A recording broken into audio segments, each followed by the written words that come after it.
محترم حضرات، السلام علیکم ورحمۃ اللہ تعالی وبرکاتہ۔ نحمدہ ونصلی علی رسولہ الکریم۔ ان اللہ وملائکتہ یصلون علی النبی یا ایھا الذین آمنوا صلوا علیہ وسلموا تسلیما۔ اللہ رب محمد صلی اللہ علیہ وسلم، نحن عباد محمد صلی اللہ علیہ وسلم۔ فیضان خلاص تراویح، تیسرا پارہ تلک الرسول۔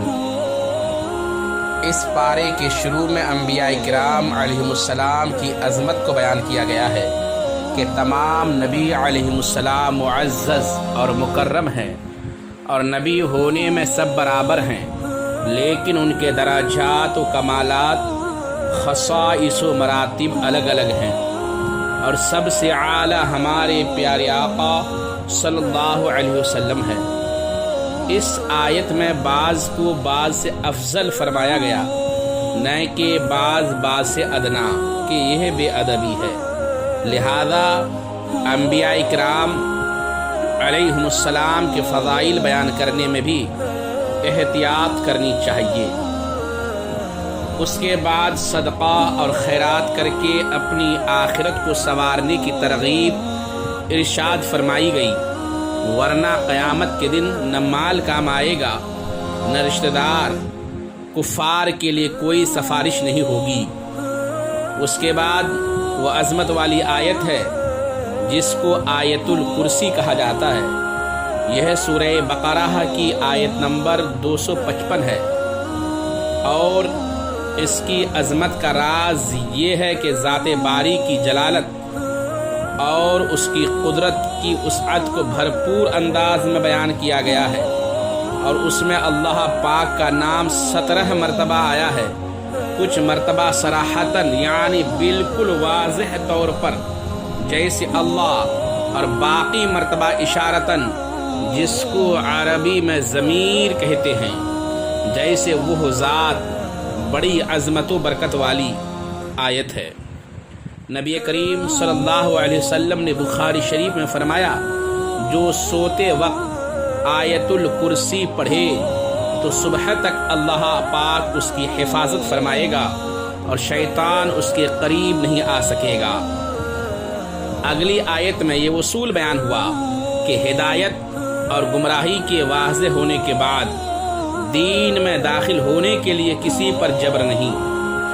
جو باطل قوتوں سے بغاوت کر کے اللہ کا وفادار بن گیا تو اس نے ایسی مضبوط کڑی کو باندھ لیا جو ٹوٹنے والی نہیں ہے۔ اس کے بعد 3 تاریخی واقعات بیان کیے گئے جو توحید پر دلالت کرتے ہیں اور مرنے کے بعد زندہ ہونے کے قرآنی عقیدے کو واضح کرتے ہیں۔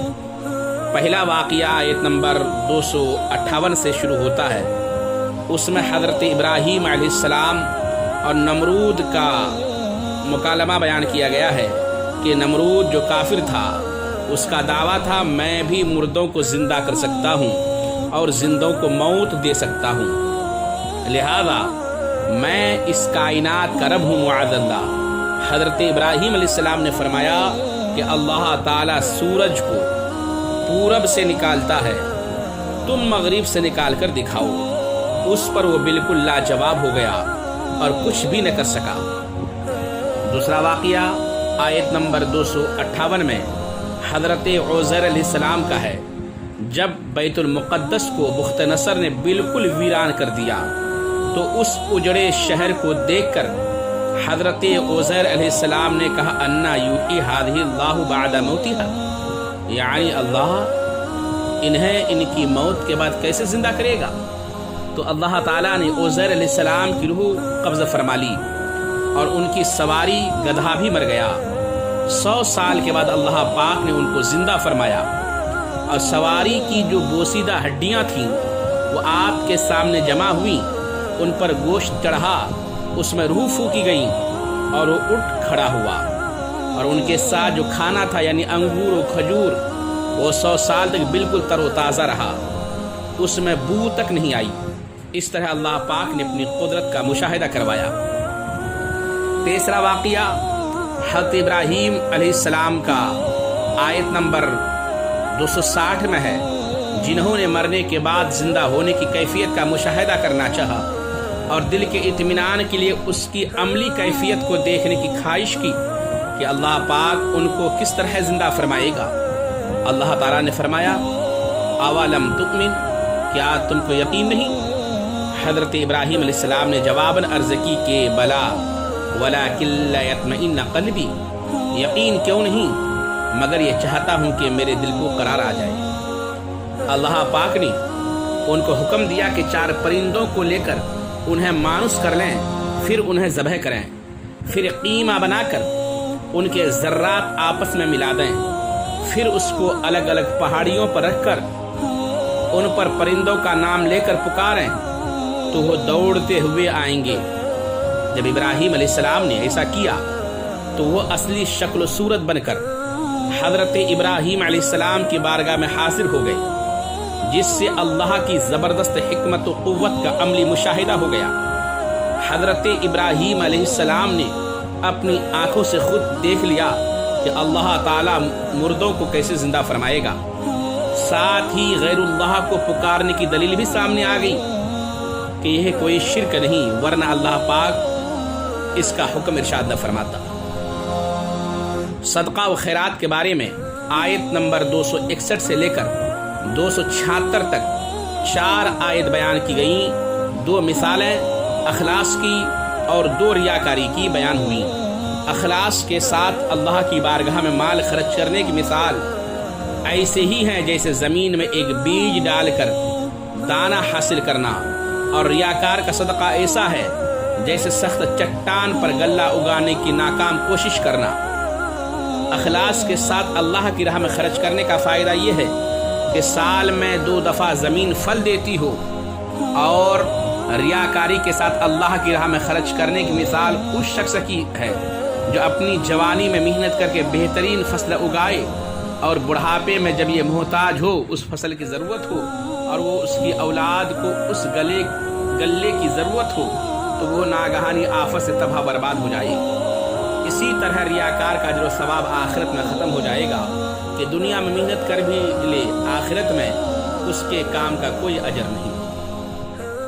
اس کے بعد قیامت کی یاد دہانی کرواتے ہوئے آیت نمبر 281 میں اللہ پاک فرماتا ہے اس دن سے ڈرو جب تم اللہ کی طرف لوٹائے جاؤ گے، اور ہر شخص کو نیک و بد اعمال کا پورا حصہ دیا جائے گا، ظلم نہ کیا جائے گا، اور ہر انسان کو اس کے لیے اس کے کیے کا پورا بدلہ دیا جائے گا۔ آیت نمبر 282 قرآن کریم کی سب سے بڑی آیت ہے، اس کو آیت مدائنہ بھی کہتے ہیں۔ اس میں ادھار لین دین کا ضابطہ، ادائیگی کی مدت کا تعین اور تحریری دستاویز بنانے اور گواہوں کی موجودگی کا بیان ہے۔ رہن کے احکام بھی موجود ہیں۔ سورت کے اختتام پر یہ وضاحت کر دی گئی ہے کہ اللہ پاک کسی پر اس کی طاقت سے زیادہ بوجھ نہیں ڈالتا۔ آخر میں اللہ پاک نے مسلمانوں کو یہ دعا سکھا دی کہ اے اللہ، اگر احکام کی تعمیل میں ہم سے کوئی غلطی ہو جایا کرے تو معاف فرما۔ جب تک مسلمان احکام الہیہ پر اپنی استطاعت کے مطابق عمل کر کے اپنی کوتاہیوں اور غلطیوں پر استغفار کرتے رہیں گے، اللہ پاک انہیں معافی عطا فرماتا رہے گا۔ آیت نمبر 286 میں بہترین دعا ہے جو ہمیں مانگنی چاہیے، اس دعا کو زبانی یاد کر لینا چاہیے۔ سورہ بقرہ کی ان آخری 2 آیتوں کی بڑی فضیلت ہے۔ دارمی شریف میں ہے، حضرت جبیر رضی اللہ تعالیٰ عنہ سے روایت ہے کہ نبی پاک صاحب الاولاد صلی اللہ علیہ وسلم نے فرمایا، اللہ پاک نے سورہ بقرہ کو ان 2 آیتوں پر ختم فرمایا ہے جو مجھے اس کے عرش کے خزانے سے عطا ہوئی، لہذا انہیں سیکھو اور اپنی عورتوں کو سکھاؤ کہ یہ نماز یعنی نماز میں ان کی قرات کی جاتی ہے اور قرآن وہ دعا ہے۔ سورہ آل عمران 3 پارے کے 8 رکوع سورہ بقرہ پر مشتمل ہے۔ 90 رکوع سے سورہ آل عمران شروع ہوتی ہے، یہ بھی لمبی سورتوں میں سے ہے۔ تعارف: سورہ آل عمران مدینہ طیبہ میں نازل ہوئی ہے۔ اس میں 20 رکوع اور 200 آیتیں ہیں۔ وجہ آل کا ایک معنی اولاد ہے، اور اس سورت کے چوتھے اور 5ویں رکوع میں آیت نمبر 33 سے 54 میں حضرت مریم رضی اللہ تعالی عنہا کے والد عمران کی آل کی سیرت اور ان کے فضائل کا ذکر ہے۔ اس مناسبت سے اس سورت کا نام سورہ آل عمران رکھا گیا ہے۔ فضیلت، اس سورت کے مختلف فضائل بیان کیے گئے ہیں۔ ایک عرض کرتا ہوں، دارمی شریف کی حدیث ہے، حضرت عثمان ابن عفان داماد مصطفیٰ فرماتے ہیں، جو شخص رات میں سورہ آل عمران کی آخری آیت پڑھے گا تو اس کے لیے پوری رات عبادت کرنے کا ثواب لکھا جائے گا۔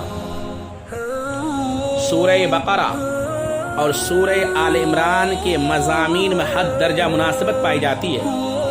نبی پاک صلی اللہ علیہ وسلم نے ان دونوں سورتوں کو روشن نور، سورج اور چاند سے تعبیر کیا۔ سورہ بقرہ میں یہودیوں سے خطاب ہے، جبکہ سورہ آل عمران میں عیسائیوں سے خطاب ہے۔ یہ سورہ ایک واقعہ کے نتیجے میں نازل ہونا شروع ہوئی۔ نجران کی جماعت مدینہ میں نبی پاک صلی اللہ علیہ وسلم سے ملاقات کے لیے حاضر ہوئی۔ ان لوگوں نے حضرت عیسیٰ علیہ السلام کو معاذ اللہ کبھی رب، کبھی اللہ کا بیٹا، تو کبھی 3 خداؤں میں سے ایک کہنا شروع کیا۔ حضور صلی اللہ علیہ وسلم نے جواب میں فرمایا کہ اللہ وہ ہے جو ہمیشہ سے ہے اور ہمیشہ رہے گا، اس پر کبھی موت طاری نہیں ہوگی۔ جب کہ حضرت عیسیٰ علیہ السلام کا وصال ہوگا، بیٹا اپنے باپ کے مشابہ ہوتا ہے، جب کہ وہ اللہ کی مشابہ نہیں ہو سکتے۔ اللہ کچھ کھانے پینے سے پاک ہے، جب کہ عیسیٰ علیہ السلام کھاتے اور پیتے ہیں۔ اللہ کے پاس زمین و آسمان کی کوئی چیز پوشیدہ نہیں ہے، جب کہ حضرت عیسیٰ علیہ السلام کے پاس جو کچھ ہے اللہ کا عطا کردہ ہے۔ اس پر وہ خاموش ہو گئے، ان کے پاس کوئی جواب نہ رہا۔ شروع میں اللہ پاک کی وحدانیت اور آسمانی کتابیں قرآن، توریت، انجیل کی حقانیت کا ذکر ہے۔ اللہ کی آیات کے منکروں کو عذاب شدید سے ڈرایا گیا ہے۔ علم الہی کی وسعتوں کا ذکر ہے۔ اللہ کی قدرت کا بیان ہے کہ ماں کے پیٹ میں انسان کی پیدائش کے کیا کیا مرحلے ہیں۔ قرآن میں بعض آیتوں کے معنی واضح ہیں اور بعض آیتوں کو متشابہات کہا جاتا ہے، جیسے حروف مقطعات، جن کے معنی اللہ جانتا ہے اور اللہ کے بتانے سے حضور صلی اللہ علیہ وسلم جانتے ہیں۔ ہمارا عقیدہ ہے کہ یہ آیات اور ان کا جو معنی ہے وہ سب حق ہیں۔ اگلی آیات میں مسلسل اہل کتاب کی مذمت پر بیان ہے، ان کے جرائم بیان ہوئے۔ انہوں نے انبیاء اکرام علیہ السلام کو ناحق شہید کیا، نیک لوگوں پر ظلم کیا، اور مسلمانوں کو سمجھایا گیا ہے کہ مومنوں کو چھوڑ کر کافروں کو ہرگز دوست نہ بناؤ، کیونکہ اسلام و کفر کے درمیان کوئی تعلق نہیں۔ کفار کبھی بھی مسلمان کے ساتھ مخلص نہیں ہو سکتے۔ آیت نمبر 14 میں کہ انسان کو مال و دولت، رشتے، سواری، سونا، چاندی، جانور، کھیتیاں بہت بھلی معلوم ہوتی ہیں، مگر یہ دنیا میں ہیں اور اللہ کے پاس بہترین جزا ہے۔ متقی لوگوں کے لیے باغات، نہریں، پاکیزہ بیویاں ہیں۔ اللہ اپنے بندوں کو خوب جانتا ہے، وہ بندے گناہوں پر استغفار اور جہنم سے حفاظت کے طلبگار ہیں۔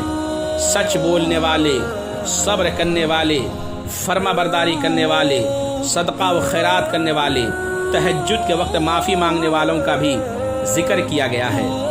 آیت نمبر 31 میں واضح طور پر بتایا گیا ہے کہ بندہ اللہ کا قرب حاصل کرنا چاہتا ہے اور اس کی رضا کا طلبگار ہے تو ایک ہی راستہ ہے کہ حضور صلی اللہ علیہ وسلم کی محبت و اتباع کی جائے۔ فرمایا، اگر تم اللہ کی محبت پانا چاہتے ہو تو میرے محبوب صلی اللہ علیہ وسلم کی پیروی کرو، اللہ تمہیں اپنا محبوب بنا لے گا۔ اس کے بعد والی آیات میں 3 عبرت آموز واقعہ ذکر کیے گئے ہیں۔ ان تینوں قصوں میں اللہ کی عظیم قدرت کے دلائل ہیں۔ حضرت عمران کی صاحب کردار پاکیزہ اہلیہ،